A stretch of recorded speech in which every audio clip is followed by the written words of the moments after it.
ಬಾಗಲಕೋಟೆ ಜಿಲ್ಲೆಯ ಬಾದಾಮಿ ತಾಲೂಕಿನ ಎಸ್ಬಿ ನಾಗರಾಳ ಹತ್ತಿರ ರಾಷ್ಟ್ರೀಯ ಹೆದ್ದಾರಿ 367ರ ಬಾನಾಪುರದಿಂದ ಗದ್ದನಕೆರೆವರೆಗೂ ನಡೆಯುತ್ತಿರುವ ಹೆದ್ದಾರಿ ನಿರ್ಮಾಣ ಕಾರ್ಯದಲ್ಲಿ ಮಲಪ್ರಭಾ ನದಿಯ ಮೇಲೆ ನಿರ್ಮಾಣಗೊಳ್ಳುತ್ತಿರುವ ಸೇತುವೆ ಕುರಿತಾಗಿ ಸ್ಥಳೀಯ ರೈತರು ಗಂಭೀರ ಚಿಂತನೆ ವ್ಯಕ್ತಪಡಿಸಿದ್ದಾರೆ. ಎಸ್ಬಿ ನಾಗರಾಳ ಹಾಗೂ ಸುತ್ತಮುತ್ತಲಿನ ರೈತರು ತಹಸೀಲ್ದಾರ್ ಬಾದಾಮಿ ಕಾವ್ಯ ಎಚ್ ಅವರನ್ನು ಭೇಟಿ ಮಾಡಿ ನದಿಯ ಸೇತುವೆ ವಿಸ್ತರಣೆಯನ್ನು ಹೆಚ್ಚುವರಿ 210 ಮೀಟರ್ಗಳಷ್ಟು ವಿಸ್ತರಿಸುವ ಜೊತೆಗೆ ಸರ್ವಿಸ್ ರಸ್ತೆಯನ್ನು ನಿರ್ಮಿಸಬೇಕು ಎಂದು ಮನವಿ ಸಲ್ಲಿಸಿದರು. ರೈತರು ಹೇಳುವಂತೆ ಮಲಪ್ರಭಾ ನದಿಗೆ ಬೆನ್ನಿ ಹಳ್ಳ, ಸಾಸ್ವೆ ಹಳ್ಳ ಮತ್ತು ತುಪ್ರಿ ಹಳ್ಳದ ನೀರು ಒಟ್ಟಾಗಿ ಸೇರಿ ಬರುವುದರಿಂದ ಮಳೆಗಾಲದಲ್ಲಿ ನೀರಿನ ಒತ್ತಡ ಹೆಚ್ಚಾಗಿ ಸುತ್ತಮುತ್ತಲಿನ ಗ್ರಾಮಗಳ ಜಮೀನುಗಳಿಗೆ ಹಾನಿ ಉಂಟಾಗುತ್ತಿದೆ. ಅಪಾರ ಮಳೆಗೆ ಉಂಟಾದ ಹಾನಿ ಕುರಿತು ಇಲಾಖೆಯಲ್ಲಿಯೇ ದಾಖಲೆಗಳಿವೆ ಎಂದು ರೈತರು ತಿಳಿಸಿದರು. ರೈತರು ಬೆಳೆದ ಬೆಳೆಗಳನ್ನು ಸಾಗಾಟ ಮಾಡಲು ಸರಿಯಾದ ರಸ್ತೆ ವ್ಯವಸ್ಥೆ ಇಲ್ಲದ ಕಾರಣ ತಾತ್ಕಾಲಿಕ ರಸ್ತೆ ಬದಲಿಗೆ ಶಾಶ್ವತ ಪರಿಹಾರ ನೀಡುವಂತೆ ಆಗ್ರಹಿಸಿದರು. ಈ ಸಮಸ್ಯೆ ಸುತ್ತಮುತ್ತಲಿನ ಅನೇಕ ರೈತರ ಜೀವನದ ಮೇಲೆ ಪರಿಣಾಮ ಬೀರುತ್ತಿದೆ. ಆದ್ದರಿಂದ ಅಧಿಕಾರಿಗಳು ಸ್ಥಳಕ್ಕೆ ಭೇಟಿ ನೀಡಿ ಪರಿಸ್ಥಿತಿ ಪರಿಶೀಲಿಸಿ ಶಾಶ್ವತ ಪರಿಹಾರ ನೀಡಬೇಕು ಎಂದು ರೈತರು ಮನವಿ ಮಾಡಿದ್ದಾರೆ. ಈ ಸಂದರ್ಭದಲ್ಲಿ ಅಶೋಕ್ ಗಂಗಲ್, ಈರಣ್ಣ ಬೆಳ್ವಂಕಿ, ಬಸಯ್ಯ ಗಣಾಚಾರಿ, ಮಕ್ತುಮ್ ಪಟೇಲ್, ಪ್ರಕಾಶ್ ಗಡ್ಡಿ, ಬಸು ಅಂಬಿಗೇರ್ ಹಾಗೂ ಹಲವಾರು ಗ್ರಾಮಸ್ಥರು ಉಪಸ್ಥಿತರಿದ್ದರು. ರೈತರ ಬೇಡಿಕೆಗಳಿಗೆ ಅಧಿಕಾರಿಗಳು ಶೀಘ್ರ ಸ್ಪಂದನೆ ನೀಡುವ ನಿರೀಕ್ಷೆ ಇದೆ. ವರದಿಗಾರ YH ವಾಲಿಕಾರ್, ಕನಕ ಟಿವಿ, ಬಾಗಲಕೋಟ್.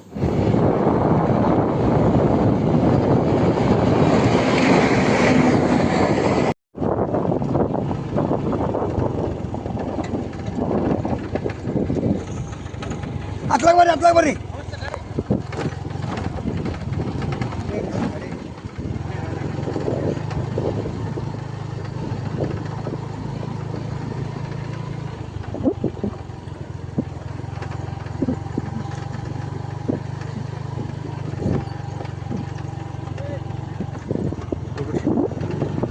ಗಾಡಿ ನಿಮ್ಗೆ ಇದಾಗತ್ತೆ.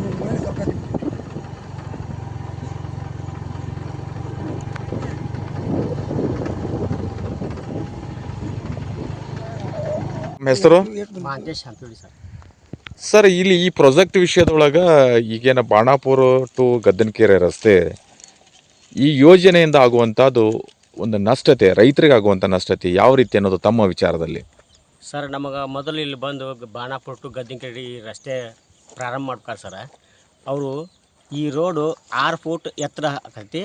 ಆ ನಂತರ ನಿಮ್ಗೆ ಇಲ್ಲಿ ಕಾಲಾ ಮುಖಾಂತರ ರೋಡ್ ತನಕ ಬನಶಂಕರಿ ರೋಡ್ ಇದೆಯಲ್ಲ ಸರ್, ಬನಶಂಕರಿಯಿಂದ ಶಿವಮಂದಿರ ರೋಡ್ ಇದೆಯಲ್ಲ ಅಲ್ಲಿವರೆಗೂ ಕಾಲಾ ಮುಖಾಂತರ ಮಾಡ್ತೀವಿ ಅಂತೇಳಿ ಮೊದಲು ನಮ್ಗೆ ಹೇಳಿದ್ರಿ ಸರ್. ಆ ಮುಖಾಂತರ ನಾವೇನು ಮಾಡಿದ್ವಿ, ಅವಾಗ ಸುಮಾದ್ರಿ. ನಂತರ ಅವ್ರು ಏನು ಮಾಡಕತ್ತೆ ಸರ್, ಈಗ ಅದು 6 ಫೂಟ್ ಇದ್ದಿದ್ದು ಈಗ 14 ಫೂಟ್ ಎತ್ತರಗೈತೆ ರೀ ಸರ್. ಬನಶಂಕರಿಯಿಂದ ಹಿಡಿದು ಶಿವಮಂದಿರ ರೋಡ್ ಕಡೆ ರೀ.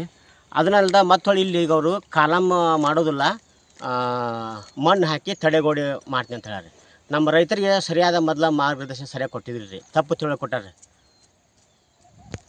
ನಂತರ ಏನು ಮಾಡ್ತೀವಿ ಸರ್, ಈಗ ನಮ್ಮ ಕಾಲಮ್ ಮುಖಾಂತರ ಮಾಡಿದ್ರೆ ಸರ್, ಕಾಲಮ್ ಮುಖಾಂತರ ಮಾಡ್ಬೇಕು ಇದನ್ನು ರೋಡ್ವರೆಗೂ. ಆ ನಂತರ ಸರ್ವಿಸ್ ರೋಡು ಕೊಡ್ಬೇಕು ಸರ್. ಸರ್ವಿಸ್ ರೋಡ್ ಕೊಟ್ಟರಪ್ಪ ಅಂದ್ರೆ ನಮ್ಮ ರೈತರಿಗೆ ಎಲ್ಲರದು ಒಪ್ಪಿಗೆ ಸರ್. ಇವರು ಕಾಲಮ್ ಮುಖಾಂತರ ಮಾಡಲಿಲ್ಲ. ಮತ್ತು ಈ ವಿಷಯದೊಳಗೆ ನೀವು ಜನಪ್ರತಿನಿಧಿಗಳಿಗೆ ಏನಾದ್ರೂ ಸಂದೇಶ ಕೊಟ್ಟಿದ್ರಾ, ಮನವಿ ಕೊಟ್ಟಿದ್ರಾ? ಅವರು ಏನೂ ಕೊಟ್ಟಿಲ್ಲ ಸರ್. ಅಲ್ಲ, ನೀವು ಜನಪ್ರತಿನಿಧಿಗಳಿಗೆ, ಶಾಸಕರಿಗೆ, ಸಂಸದರಿಗೆ ಎಲ್ಲ ಹೇಳಿ ಸರ್, ಮೀಟಿಂಗಿಗೆ ಹೋಗಿವಿ ಸರ್ ನಾವು.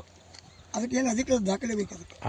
ಈಗೆಲ್ಲ ರೈತರು ಬೆಳಿ ಬಂದವ್ರಿ, ಕಬ್ಬು ದಾರಿ ಇಲ್ಲ, ಮ್ಯಾಕ್ ಹೋಗಕ್ಕ ಒಂದು ಟ್ರಿಪ್ ಗರ್ಸ್ ಹಾಕಾಕು ಹಿಂದ್ ಮುಂದೆ ನೋಡಕತ್ತಾರ. ಇವತ್ತು ಹಾಕ್ತಿವಿ ನಾಳೆ ಹಾಕ್ತಿವಿ ಅನ್ನಕತ್ತಾರ ಸರ್ ಅವ್ರ. ಈಗ ಮತ್ತೆ ಹಿಂಗೆ ಮಾಡ್ಯಾಕತ್ತಾರ ಅಂದ್ರೆ ಈಗ ಅವ್ರನ್ನೆಲ್ಲ ತಡೆ ಹಿಡಿದು ಉಗ್ರ ಹೋರಾಟ ಮಾಡಿ ನಮ್ಮ ಕೆಲಸ ಚಲೋ ಮಾಡಿ ಅವರು ಹೇಳೋದು ಒಂದು ಸರ, ಮಾಡೋದು ಒಂದು ಆಗೈತಿ. ಈಗ ಅವ್ರು ಮೊದಲು ಹೇಳಿದ ಪ್ರಕಾರ ನಾವು ಮಾಡಿದ್ರಪ್ಪ ಅಂತ ನಮಗೂ ತೊಂದರೆ ಹಾಕಿದ್ವಿ. ನಿಮ್ಮ ಜಮೀನುಗಳ ಯಾವುದೇ ಕಬ್ಬು ಆಗಲಿ ಇನ್ನೊಂದಾಗಲಿ ನಿಮ್ಮ ಯಾವುದೇ ವಹಿವಾಟವನ್ನು ಸಾಗಾಣಿಕೆ ಮಾಡಲಿಕ್ಕೆ ಹೋಗ್ಲಿಕ್ಕೆ ನಿಮ್ಗೆ 14 ಫೂಟ್ ನಿಮ್ಮ ಹೊಲದ ಮುಂದೆ ಎತ್ತರ ಆಗೈತೆ ಅನ್ನೋದು ಆರೋಪದ. ಮುಂದೆ ನೀವು ಇದು ಸರಿ ಆಗಲಿಲ್ಲ ಅಂದರೆ, ಇದರ ಪರಿಹಾರ ಸಿಗಲಿಲ್ಲ ಅಂದರೆ ಏನು ಮಾಡೋರು ನೀವೆಲ್ಲ ರೈತರು?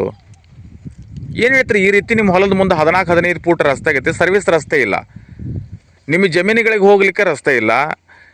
ಮುಂದೆ ನಿಮ್ಮ ಬದುಕನ್ನು, ನಿಮ್ಮ ಕಬ್ಬಾಗಿರ್ಬೋದು, ನಿಮ್ಮ ಧಾನ್ಯಗಳನ್ನು ಸಾಗಾಣಿಕೆ ಮಾಡೋದು ಯಾವ ದೃಷ್ಟಿಯಿಂದ ಮುಂದೆ ಹೋರಾಟ ಮಾಡ್ತೀರಿ? ಈಗಾಗಲೇ ಅವಘಡ ಸಂಭವಿಸಿಬಿಟ್ಟಿದೆ. ಏನು ನಿಮ್ಮ ನಿಲುವೇನು? ನಮಸ್ಕಾರ ರೀ. ರೈತರಿಗೆ ಭಯಂಕರ ತೊಂದರೆ ಆಗಿಬಿಟ್ಟಿದ್ರೆ ಆಲ್ರೆಡಿ ಆಗೈತಿ. ಆದ್ರೆ ಅದು ಸರ್ಕಾರಕ್ಕನೇ ತಿಳಿಯವಲ್ದು ಅದು. ಯಾಕಂತಂದ್ರೆ ನಾಳೆ ಕಬ್ಬು ಕಟಾವು ಆಗೋ ಮುಂದೆಗ ಎಲ್ಲರೂ ರೈತರು ಒಕ್ಕಟ್ಟಾಗಿ ಇದನ್ನು ಮಾಡಿದ್ರೆ ಆಕೈತೆ ಅದು. ಯಾಕಂತಂದ್ರೆ ಈಗ ನಾವು ಒಬ್ರು ಕರೆದು ಒಬ್ರು ಬಿಡೋದು ಹಿಂಗಾಗೈತಿ ಅದು. ಯಾಕಂತಂದ್ರೆ ಇದು ಸರ್ಕಾರಕ್ಕೆ ಮನವಿ ಹೋಗಬೇಕಿದು. ಸರ್ಕಾರಕ್ಕೆ ಮುಟ್ಲಾರ್ದನ ಇದು ರೈತರಿಗೆ ಮನವಿ ಕೊಡ್ಲಾರ್ದನ ಅದನ್ನ ಕೊಡ್ಲಾರ್ದನ ಇದನ್ನ ಮಾಡಕ್ಕೆ ಹತ್ತಿಬಿಟ್ಟಾರೆ ಅವ್ರಿಗೆ.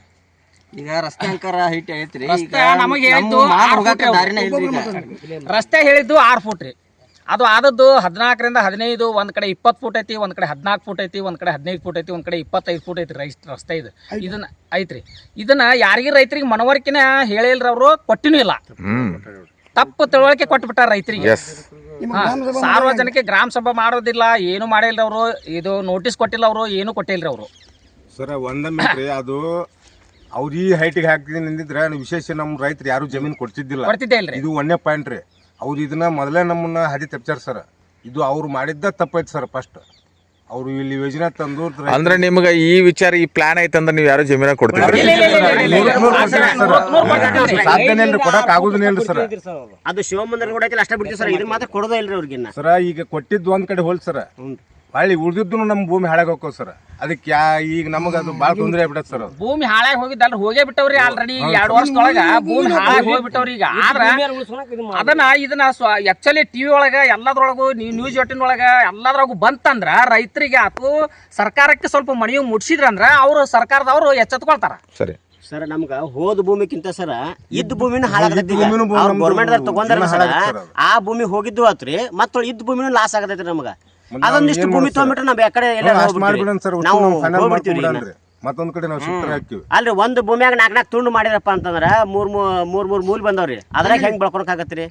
ಇಲ್ಲಿ ನಂದು 7 ಗುಂಟೆ ಉಳ್ದೈತ್ರಿ ಹೊಳಿ ಕಡೆ. ಅದು 7 ಗುಂಟೆ ಏನ್ ಮಾಡ್ತಾರೆ ಬಂದು ಬಾಳೆ ಮಾಡಕ್ ಆಗತ್ತೆ.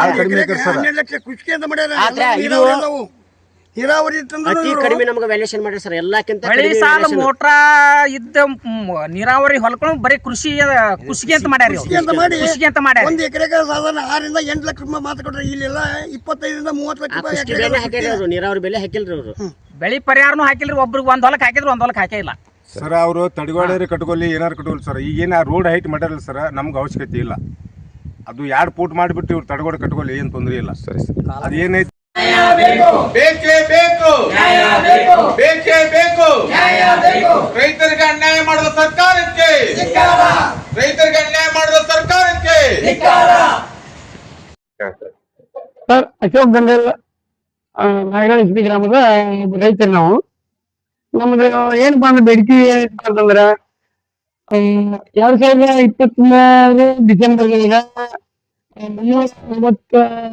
ರಾಷ್ಟ್ರೀಯ ಹೆದ್ದಾರಿ ಆಯ್ತು ಅಂದ್ಕೊಂಡು ನಮ್ಗ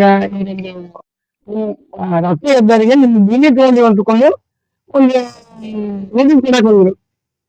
ಈ ನೀವು ಏನೋ ನಿಧಿ ಕೊಟ್ಟಿದ್ದೀವಿ, ನಾವು ಆಮೇಲೆ ಭೂಮಿ ಅನ್ಕೊಳ್ತೀವಿ ಅಂತ ಕೇಳಿದ್ವಿ.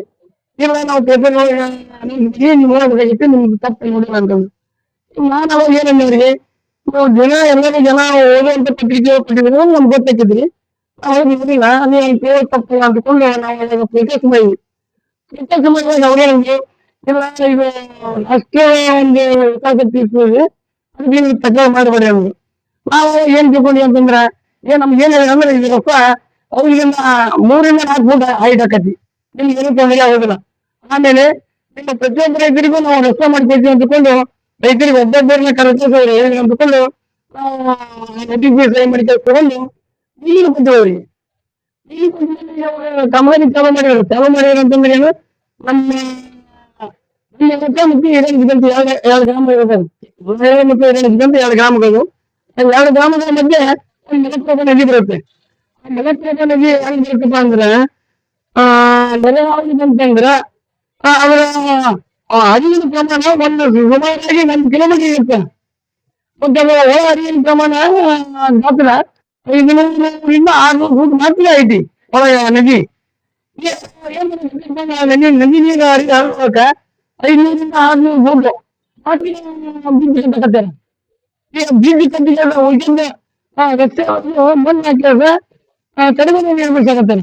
ಆ ತಡೆಗೋಡೆ ನಿರ್ಮಿಸಿದ್ದ ತರ ಯಾಕಂದ್ರ 2007, 2008, 2009, 2010, 2018, 2019 ಬಂದ ನೆರೆಹಾವಳಿ ಅಕಸ್ಮಾತ್ ಬಂದಿದ್ದ ಕರೆ ಯಾಕಂದ್ರ ಬದಾಮಿ ತಾಲೂಕಿನ 20 ಮೈಲಿಗೆ ಯಾವುದೇ ಸಂದೇಹ ಇಲ್ಲ.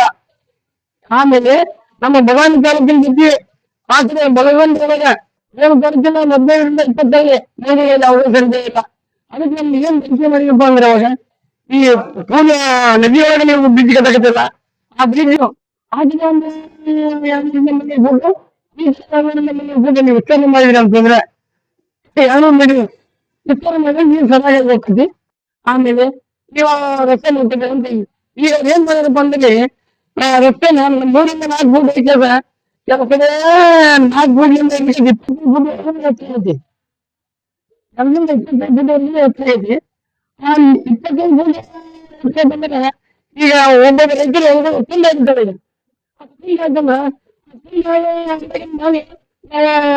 ಮುಖ್ಯ ರಸ್ತೆ ತರಬೇಕಂದ್ರೆ ನಮ್ಮ ರಸ್ತೆ ಇಲ್ಲ. ರಸ್ತೆ ಯಾಕಿಲ್ಲ ಅಂತಂದ್ರೆ ಅವ್ರು ಅತಿಕ್ರಮಣ ಮಾಡ್ಕೊಳ್ಳುವಂತ ಜಾಗ ರಸ್ತೆ ಅಂತಾರೆ ಅವರು ಕೊಡಂಗಿಲ್ಲ. ಈಗ ನಾವು ಏನ್ ಬೇರೆ ಅವ್ರಿಗೆ 1,000 ಕೆಲಸ ಮಾಡ್ತಾರೆ, ತಮ್ಮ ಕೆಲಸ ಮಾಡ್ತಾರೆ. ಅದಕ್ಕೆ ಈ ಶಾಸಕ ಏನಪ್ಪ ಅಂತಂದ್ರೆ ರಾಷ್ಟ್ರೀಯ ಹೆದ್ದಾರಿ ನಿರ್ಮಾಣ ಆಗ್ತದಂದ್ರೆ ಅಕ್ಕಪಕ್ಕದ ರೈತರಿಗೆ ಮತ್ತು ಆ ರಾಷ್ಟ್ರೀಯ ಹೆದ್ದಾರಿ ಆಗಿರುವಂತ ಗ್ರಾಮಗಳಿಗೆ ಅನ್ಯಾಯ ರಸ್ತೆ ಅದು ಸರಿ ಕಾನೂನು ಅಂದ್ಕೊಂಡು ನನಗೆ ಗೊತ್ತೈತಿ. ಅಲ್ಲಿ ನಾವು ಈಗ ಸಾಧಾರಣ ನಾವು ನೋಡಿದ್ದು ಬೇಲೂರು ಪ್ರದೇಶದವರೆಗೂ ಎಲ್ಲಿ ಪರ್ಯಾಯ ರಸ್ತೆ ಮಾಡಿಲ್ಲ, ಅದಕ್ಕೆ ಪರ್ಯಾಯ ರಸ್ತೆ ಮಾಡಿಕೊಡ್ಬೇಕು. ಆಮೇಲೆ ನಮಗೇನಪ್ಪ ಅಂತಂದ್ರೆ ಬ್ರಿಡ್ಜಿನಾಗೆಲ್ಲ ಈಗ 200 ಮೀಟರ್ ಇರ್ತದೆ, 600 ಕಲ ಮುಖಾಂತರ ರೋಡಿ ಕುಡಿತಂತ ಹೋಗ್ಬೇಕಂತ ನಮ್ ಬೇಡಿಕೆ ಐತಿ. ಈ ಬೇಡಿಕೆ ನಾವು ಏನಂತಂದ್ರೆ ಮಾನ್ಯ ಸಂಸದರು, ಆಮೇಲೆ ಜಿಲ್ಲಾಧಿಕಾರಿಗಳು ಮತ್ತು ಮುಖ್ಯ ಕಾರ್ಯನಿರ್ವಹಣಾಧಿಕಾರಿಗಳು ಮತ್ತು ಏಡಬಲಿಗಳು ಎಲ್ಲರಿಗೆ ಹೇಳಿದಾಗ ನಮ್ಗೆ ಸುಲಭ ಇಲ್ಲ ನಾವು ಮೇಲ್ ಕಳಿಸಿ ನಾವು ಮಾಡ್ತಿದ್ವಿ. ಅವ್ರು ಏನು ಮಾಡಿಲ್ಲ. ಆಮೇಲೆ ಜಿಲ್ಲಾಧಿಕಾರಿಗಳು ಏನು ಒಂದು ಆಯೋಜನೆ ಮಾಡಿರಪ್ಪ ಅಂದ್ರೆ ಜನಪ್ರತಿನಿಧಿಗಳಿಗೆ ಮತ್ತು ರೈತರೊಂದಿಗೆ ಚರ್ಚೆ ಮಾಡಿ ನೀವು ಕಾಮಗಾರಿ ಚಾಲೂ ಮಾಡ್ಬೇಕಂತ ಐತಿ. ಇವಾಗ ಯಾವ ಚರ್ಚೆ ಮಾಡಿಲ್ಲ, ಯಾವ ಜನಪ್ರತಿನಿಧಿಗೂ ನಮ್ಮ ಸರಿ ಪ್ರತಿನಿಧಿ ಮತ್ತೆ ಎಲ್ಲನೇ ಅಂತ ಬರುತ್ತೆ. ನಮ್ಗೆ ಜನಪ್ರತಿನಿಧಿಗಳಿಗೆ ಚರ್ಚೆ ಮಾಡಿದ್ರೆ ಈ ಕಾಮಗಾರಿ 20-25 ಫೂಟ್ ಎಷ್ಟು ಜನ ಅದಕ್ಕೆ ಅನ್ಯಾಯ ನಮ್ಗೆ ಹೇಳ್ಬೇಕಂತಂದ್ರೆ ಪರ್ಯಾಯ ರಸ್ತೆ ಆಗ್ಬೇಕು, ಆಮೇಲೆ ಕಾಲಮ್ಮ ಆಗ್ಬೇಕಂತ ನಮ್ಮ ಮುಖ್ಯ ಬೇಡಿಕೆ ಐತಿ. ಒಂದು ಕರ್ನಾಟಕ ಇವತ್ತಿನ ಬಹಳಷ್ಟು ಬಾದಾಮಿ ತಾಲೂಕಿನೊಳಗ ನಾಗಾಳಿ ಎಸ್ಟಿ ಗ್ರಾಮದ ಸುತ್ತಮುತ್ತಲ ಇರ್ತಕ್ಕಂತ ರೈತರ ಪರಿಸ್ಥಿತಿ ಬಹಳಷ್ಟು ಆತಂಕ ಮತ್ತು ಅಪಾಯದ ಘಟ್ಟದಲ್ಲಿರುವಂತಹ ಹೋರಾಟ ಇವತ್ತಿನ ದಿವಸ ಎಲ್ಲಾ ರೈತರ ಹೋರಾಟ ಸಕ್ರಿಯ 7-8 ತಿಂಗಳ ಹೋರಾಟ. ಈ ಹೋರಾಟ ಏನಂತಂದ್ರೆ ಬಾಣಾಪುರದಿಂದ ಗದ್ದನಕೇರಿ ಕ್ರಾಸ್ 367ರ ರಾಷ್ಟ್ರೀಯ ಹೆದ್ದಾರಿ ಇವತ್ತು ದಿವಸ ಒಂದು ಯೋಜನೆ ಪ್ರಾರಂಭ ಆಗಿದೆ. ಇದಕ್ಕೆ ಯಾವುದೇ ರೀತಿಯಿಂದ ಈ ಪ್ರಾಜೆಕ್ಟ್ ಗೆ ನಮ್ದೇನೋ ಸಂಕೇತ ತಕರಾರಿಲ್ಲ, ಸ್ವಾಗತ, ಅದಕ್ಕೇನು ಅಡ್ಡಿ ಮಾಡ್ಕೊಂಗಿಲ್ಲ. ಯಾವ್ದಕ್ಕೆ ನಮ್ಮ ರೈತರು ಸಹಕಾರದಿಂದ ರಸ್ತೆ ಕಟ್ಟಿ ಜಮೀನು ಕೊಟ್ಟಿದ್ದಾರೆ, ಜಮೀನು ತಕ್ಕಂಗ ಸರಿಯಾದ ರೀತಿಯಿಂದ ಹಣ ಕೊಟ್ಟಿಲ್ಲ, ಅದು ಬೇರೆ. ಆದ್ರೆ ಇವತ್ತು ಪ್ರಾಜೆಕ್ಟ್ ಮಾಡ್ತಕ್ಕಂಥದ್ದು ಏನೋ ಬಾಣಾಪುರ ಏನು ಗದ್ದನಕೇರಿ ಕ್ರಾಸ್ ನಲ್ಲಿ ಬರ್ತಕ್ಕಂತ ಏನೋ ಒಂದು ಹೈವೇ ಹೋಗ್ತಾ ಇದೆಯಲ್ಲ ರಾಷ್ಟ್ರೀಯ ಹೆದ್ದಾರಿ, ಅದರಲ್ಲಿ ಮಲಪ್ರಭಾ ನದಿಗೆ ಇವತ್ತಿನ ದಿವಸ ಒಂದು ಬ್ರಿಡ್ಜ್ ಮಾಡ್ತಾ ಇದ್ದಾರೆ, ಫ್ಲೈಓವರ್ ಬ್ರಿಡ್ಜ್. ಈ ಫ್ಲೈಓವರ್ ಬ್ರಿಡ್ಜ್ ಇಂದ ನಿಜವಾಗ್ಲೂ ಏನೋ ವೈಜ್ಞಾನಿಕ ಅಂದ್ರೆ ನಾನ್ ಸೈಂಟಿಫಿಕ್ ಅಂತಂದ್ರೆ ಇವತ್ತು ದಿವಸ ಹಾಗನೂರು ಕರಿಕೊಪ್ಪಂದ ಹಿಡ್ಕೊಂಡು ನಾಗಾಳಿ SP ವರೆಗೆ ಬರ್ತಕ್ಕಂತ ಗ್ರಾಮಗಳನ್ನ ಕ್ಯಾಲ್ಕುಲೇಟ್ ಮಾಡಿದಾಗ ಈಗಾಗಲೇ 2007, 9, 19ನೇ ಸಾಲಿನಲ್ಲಿ ಸಾಕಷ್ಟು ಪ್ರಭಾವಕ್ಕೆ ತುತ್ತಾಗಿ ಈಗಾಗಲೇ ಗ್ರಾಮಗಳು ರಿಹ್ಯಾಬಿಲಿಟೇಷನ್ ಸೆಂಟರ್ ಗೆ ಸ್ಥಳಾಂತರಿಸಿಕೊಂಡಿವೆ. ಅದ್ರಲ್ಲಿ ಏನೂ ಇಲ್ಲ. ಆದ್ರೆ ಇವತ್ತಿನ ಭಯಂಕರ ಅವ್ರು ಮಾಡ್ತಾ ನದಿಯ ಪಾತ್ರ, ನದಿಯ ಹರಿವು ಹೋಗುವುದಕ್ಕೆ ಇವತ್ತಿನ ವಿಶಾಲವಾಗಿ ಹರಿವಿಗೆ ಹೋಗುವುದನ್ನ ಬಹಳಷ್ಟು ಕಡಿಮೆ ಮಟ್ಟದಲ್ಲಿ ಫ್ಲೈಓವರ್ ಮಾಡ್ತಾ ಇದ್ದಾರೆ. ಅದನ್ನ ಅಗಲೀಕರಣ ಮಾಡ್ಬೇಕಂತಂದು ಈಗಾಗಲೇ ರೈತರು ಸಾಕಷ್ಟು ಅದು ಒಂದು ಭಾಗ. ಆದ್ರೆ ಇದೊಂದು ದೊಡ್ಡ ಭಯಂಕರ ರೈತರಿಗೆ ಗೊತ್ತಿರ್ಲಿಲ್ಲ ಈ ಯೋಜನೆ ಈ ರೀತಿ ಆಗುತ್ತೆ ಅನ್ನೋದು ನಮ್ಮ ಮೊದಲೇ ಪ್ಲಾನ್ ಗೊತ್ತಿರ್ಲಿಲ್ಲ ಅಂದ್ರೇನು ಜಮೀನ್ ಕೊಡ್ತಿರ್ಲಿಲ್ಲ. ಇವತ್ತು ಏನಾಗಿದೆ ಅಂದ್ರೆ ರಾಷ್ಟ್ರೀಯ ಹೆದ್ದಾರಿ ಎಲ್ಲಾ ರೈತರ ಜಮೀನಿನ ಮೇಲೆಗೆ ಎಷ್ಟು ಹೈಟ್ ಆಗಿದೆ, ಸುಮಾರು 10 ಫೂಟ್, 15 ಫೂಟ್, 20 ಫೂಟ್, 25 ಫೂಟಿನವರೆಗೆ ನಾವು ರೈತರ ಜಮೀನುಗಳ ಮುಂದೆ ಇವತ್ತು ರಾಷ್ಟ್ರೀಯ ಹೆದ್ದಾರಿ ಇವತ್ತು ಹೋಗ್ತಾ ಇದೆ. ಏನಾಗಿದೆ ಅಂದ್ರೆ ರಾಷ್ಟ್ರೀಯ ಹೆದ್ದಾರಿ ಎಡಗಡೆ ಮತ್ತು ಬಲಗಡೆ ಇರ್ತಕ್ಕಂಥ ರೈತ ಇವತ್ತು ಗೋವಿನ ಜೋಳ ಆಗಿರ್ಬಹುದು ಅಥವಾ ಗಿಳಿಜೋಳ ಆಗಿರ್ಬಹುದು, ಮೂವದಗಿರ್ಬಹುದು, ವಿಶೇಷವಾಗಿ ಕಬ್ಬಿನ ರೈತರು ಇವತ್ತು ದಿವಸ ನಾವು ಬೆಳೆದ ಬೆಳೆಯನ್ನ ಕಟಾವು ಮಾಡಿ ನಾವ್ ಎಲ್ಲಿಂದ ಪಾಸ್ ಆಗಿ ಹೋಗೋಣ, ರಸ್ತೆಗೆ ಹೇಗೆ ಕೂಡೋಣ, ಯಾವ ರೀತಿ ಮಾರ್ಕೆಟ್ಗೆ ಹೋಗೋಣ, ನಮ್ಮ ಮನೆಗೆ ಹೇಗೆ ಹೋಗೋಣ ಚಿಂತಾ ಜನಕ ಆಗೈತಿ. ಅವ್ರಿಗೆ ರಸ್ತೆನೇ ಇಲ್ಲ, ಹಾಗೆ ಹೋಗ್ಲಿಕ್ಕೆ ಸಾಧ್ಯ 20 ಫೂಟ್ ದಟ್ಟು ಕೆಳಗಡೆ ಜಮೀನು ಮೇಲ್ಕೊಳ್ಳೋ ಕಷ್ಟ ಇದೆ.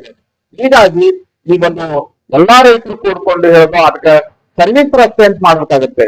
ಆ ಸರ್ವಿಸ್ ರಸ್ತೆ ಮಾಡಿ ರೈತರ ಜಮೀನಲ್ಲಿ ಬೆಳೆದಂತ ಯಾವುದೇ ಬೆಳೆಯನ್ನ ಕಟಾವು ಮಾಡಿದಂತ ಬೆಳೆಗಳನ್ನ ಸರಾಗವಾಗಿ ಸಾಗಾಣಿಕೆ ಮಾಡೋದಕ್ಕಾಗಿ ಟ್ರಾನ್ಸ್ಪೋರ್ಟ್ ಈಸಿ ಆಗೋದಕ್ಕಾಗಿ ಸರ್ಕಾರದ ವಿನ್ಯಾಸಗಳ ಬದಲಾವಣೆ ಮಾಡಿ ತತ್ಕ್ಷಣ ಹೈವೇದಲ್ಲಿ ಹೋಗ್ತಕ್ಕಂತ ರೈತರನ್ನ ದಯಮಾಡಿ ಸಂರಕ್ಷಣೆ ಮಾಡಬೇಕು ಅನ್ನೋ ಉದ್ದೇಶಕ್ಕಾಗಿ ಸಾಕಷ್ಟು ಹೋರಾಟ ಆಗಿದೆ. ಈಗ ಮಾನ್ಯ ತಹಶೀಲ್ದಾರ್ ಮೇಡಮ್ ಅವರಿಗೆ ನಾವೆಲ್ಲರೂ ಸೇರಿ ಒಂದು ಮನವಿ ಕೊಡ್ತಾ ಇದ್ದೀವಿ. ಆ ಮನವಿಗೆ ಮಾಹಿತಿ ನೀಡಬೇಕು ಅನ್ನುವಂತ ವಿಷಯದೊಳಗ ಇನ್ನೂ ಸಾಕಷ್ಟು ರೈತರಿಗೆ ಕೈ ಜೋಡಿಸ್ಬೇಕಂತ ಈ ಬಾಯಿನ ಮುಖಾಂತರ ತಮ್ಮಲ್ಲಿ ವಿನಂತಿ ಕೊಡ್ತೇವೆ ಬಂಧುಗಳೇ.